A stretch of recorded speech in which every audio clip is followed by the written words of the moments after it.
ये कहानी है एक ऐसे लड़के की जिसने गरीबी में जन्म तो लिया पर अपनी मेहनत से अपनी तकदीर खुद लिखी।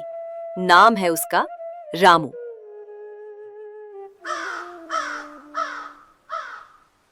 मैं तेरी दवाई भी लाया हूं माँ, लेकिन दुकान वाला बस एक गोली ही दे पाया क्योंकि मेरे पास पैसे पूरे नहीं थे। रामू बेटा, तू हर रोज इतनी मेहनत करता है। मैं तुझे इस हालत में नहीं देखना चाहती। पता नहीं भगवान कौन से जन्म के बदले ले रहा है हमसे। मैं जब तक तेरी सेवा कर रहा हूं, मैं खुद को राजा समझता हूं। तुम मेरी फिक्र मत करो। मैं आज फिर जंगल जाऊंगा और वहां से बहुत सारी लकड़ी काट कर लाऊंगा। ध्यान से लकड़ी काटना बेटा, कहीं तुझे चोट ना लग जाए। हे भगवान, अब तो तू ही हमारा सहारा है। मेरे रामू की रक्षा करना।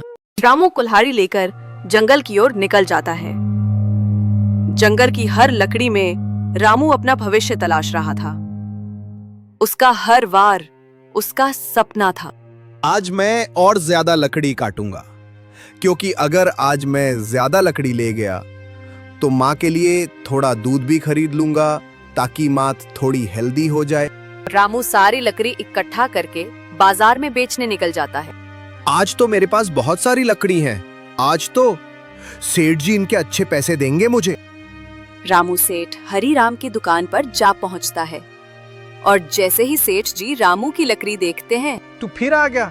ये लकड़ी तो गीली है, इन लकड़ियों के 8 रुपए दूंगा बस। सेठ जी, माँ के लिए दूध लेना है, कुछ और पैसे ले दीजिए ना। हट, मैं यहाँ भीख नहीं दे रहा, अपना धंधा चला रहा हूँ। ये रामू जिंदगी भर लकड़ी ही बेचेगा। उस दिन रामू भूखा सोया, लेकिन उसके चेहरे पर एक मुस्कान थी, क्योंकि आज माँ की आंखों में दर्द नहीं दिखा। माँ, आज तो मैं दूध नहीं ला पाया, लेकिन कल जरूर लेकर आऊंगा। तू मेरे लिए दवाई लेकर आया और खुद भूखा रहा। मैं तुझ पर बोझ बन गई हूँ। अब मेरे से और सब नहीं देखा जाता रामू। ये कैसी बात कर रही हो माँ? तुम मेरे पर कभी बोझ नहीं बनी। माँ, तू मेरा सब कुछ है। तू बोझ नहीं, तू मेरा खुदा है। अगले दिन रामू फिर लकड़ियां काटने निकलता है, लेकिन इस बार रास्ते में उसे एक औरत मिल गई जो काफी अमीर लग रही थी। बेटा, तुम रोज लकड़ियां बेचते हो, यह सब तुम किसके लिए कर रहे हो? दीदी, मेरी माँ बीमार है, इसलिए ये सब मैं घर चलाने के लिए करता हूँ, क्योंकि घर में सिर्फ मैं ही जिम्मेदार हूँ। अच्छा, मेरे पास एक बाग है, कोई उसे संभालने वाला नहीं है। क्या तुम उस बाग को संभाल लोगे? इसके लिए मैं तुम्हें तनख्वाह भी दूंगी। बिल्कुल दीदी, मैं पूरी मेहनत से काम करूंगा। मुझे एक मौका चाहिए बस। तो फिर ठीक है, तुम कल सुबह आ जाना, बाग तुम्हारा इंतजार करेगा। रामू अगले दिन बाग में पहुंच जाता है। रामू बाग की सफाई करता है। खेत में काम, गोबर, हल, सिंचाई। अब ये बाग मेरी पहचान बनेगा और ये मिट्टी मुझे आगे बढ़ने का रास्ता देगी। मैं इस बाग को ऐसा बना दूंगा कि दीदी मेरी तारीफ करेंगी। और कुछ ही समय बाद रामू ने तो बाग का नक्शा ही बदल दिया। एक सूखे बाग को हरा भरा बना दिया। हम तो रामू की मजाक उड़ाते थे, पर रामू ने तो हमारी सोच ही बदल दी। वाह रामू, तुमने नामुमकिन को मुमकिन कर दिखाया। मैंने तो कभी सोचा भी नहीं था कि बाग को तुम इतना अच्छा बना दोगे। रामू ने तो बाग को बदल दिया। देखो तो कैसे फूल खिले हैं। काश मेरे बेटे में भी इतनी लगन होती तो आज वो भी किसी काबिल बन गया होता।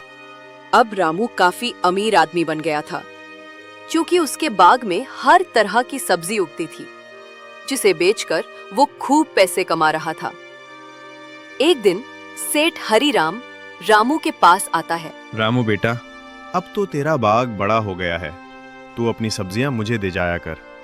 उसके बदले मैं तुझे अच्छे दाम भी दूंगा। सेठ जी, अब मैं अपनी मंडी खोलने वाला हूँ, उस मंडी में आप भी आ सकते हैं। रामू सेठ हरीराम से अच्छे तरीके से बात करता है और उसके साथ व्यापार करने के लिए भी तैयार हो जाता है। अब रामू के पास पैसे थे, इसलिए सबसे पहले उसने अपनी माँ का इलाज कराया और उसके बाद उसने एक आलिशान घर खरीदा। आज मेरा सपना पूरा हुआ बेटा। तूने मेरी हर तकलीफ मिटा दी। भगवान तुझे और बड़ा आदमी बनाए। ये सब तुम्हारे आशीर्वाद से हुआ है माँ, और मेहनत कभी हार नहीं मानती। मैंने तो बस मेहनत की थी, कामयाबी तो आपके आशीर्वाद से मिली। रामू भैया, मुझे भी काम सिखाओ, मैं भी आपकी तरह बनना चाहती हूँ। हाँ जरूर, पर पहले एक वादा करो कि मेहनत से कभी मुंह नहीं मोड़ोगी। रामू ने हमें सिखाया, गरीबी की कभी हार नहीं होती जब तक साथ हो मेहनत, ईमानदारी और माँ का आशीर्वाद। अगर रामू कर सकता है तो हम सब कर सकते हैं। तो अगर आपको रामू की कहानी ने कुछ सिखाया हो तो वीडियो को लाइक करें, शेयर करें और सब्सक्राइब करना ना भूलें। मिलते हैं एक और दिल को छू जाने वाली कहानी के साथ।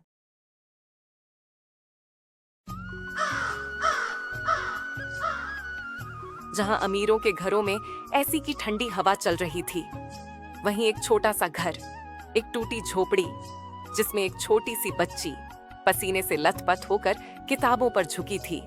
नाम था उसका गुड़िया। माँ, बहुत गर्मी है, पंखा भी नहीं है हमारे पास। इतनी गर्मी में मैं कैसे पढूं? बेटा, गरीबी में सब कुछ नहीं मिलता, लेकिन तेरे बाबूजी को पता है, वो जरूर कुछ करेंगे। तू बस थोड़ा सब्र कर। मैं हर रोज मेहनत करता हूँ, लेकिन गुड़िया की आंखों का सूखा देख नहीं पाता। उसे ठंडी हवा चाहिए, पंखा चाहिए। मुझे अपनी गुड़िया के लिए कुछ करना ही होगा, नहीं तो मेरी गुड़िया ऐसे ही गर्मी से मरती रहेगी। रामू गांव के हर कोने में जाता है पुराना पंखा ढूंढने के लिए। अंत में शंकर की वर्कशॉप में उसे एक टूटा हुआ टेबल फैन मिल जाता है। शंकर भाई, तुम्हारी शॉप पे जो ये पंखा है, क्या तुम इसे मुझे दे सकते हो? तुम्हारा बहुत एहसान होगा भाई। मेरी गुड़िया को ठंडी हवा की जरूरत है। अरे रामू भैया, ये फैन तो खराब है, पर तुम ले जाओ, क्या पता ये तुमसे ही ठीक हो जाए। शुक्रिया भैया, मैं पूरी कोशिश करूंगा इसे सही करने की। रामू शंकर की शॉप से पंखा ले आता है।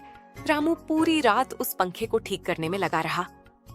हाथ जल गए, आंखें लाल हो गईं, लेकिन उसका हौसला नहीं टूटा। रामू को पंखा ठीक करते करते सुबह हो गई थी।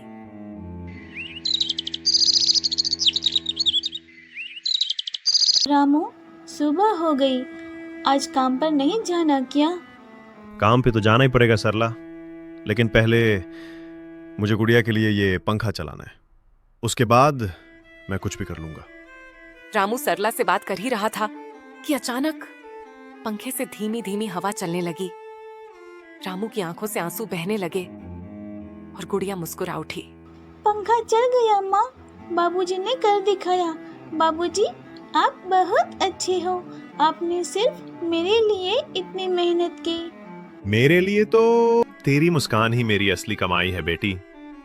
गांव में चर्चा फैल गई कि रामू के घर पंखा चल रहा है। ये बात हरी बाबू की बेटी पिंकी को नागवार गुजरी। बापू, वो रामू एक वक्त का खाना नहीं जुटा सकता था, अब उसके घर में पंखा चल रहा है। ये कैसे हो सकता है बापू? अरे राजू, जरा पता तो करो कि ये रामू बिजली कहाँ से ला रहा है।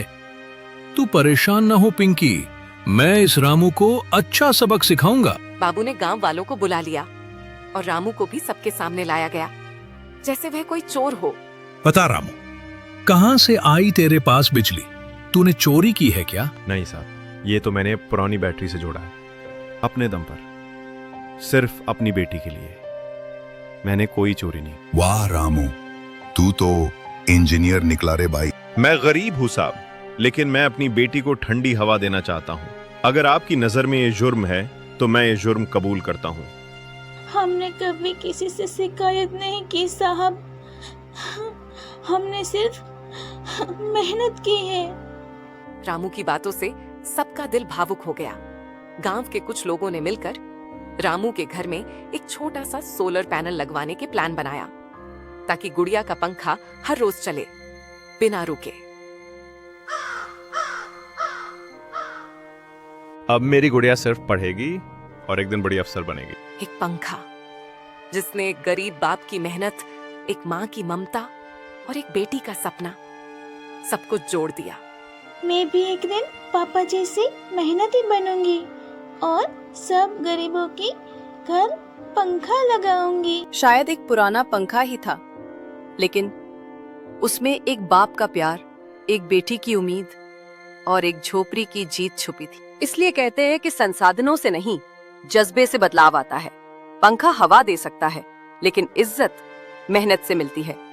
तो अगर आपको ये कहानी पसंद आई हो तो लाइक, शेयर और सब्सक्राइब जरूर करें, ताकि हम ऐसी ही दिलचस्प कहानी बनाते रहें।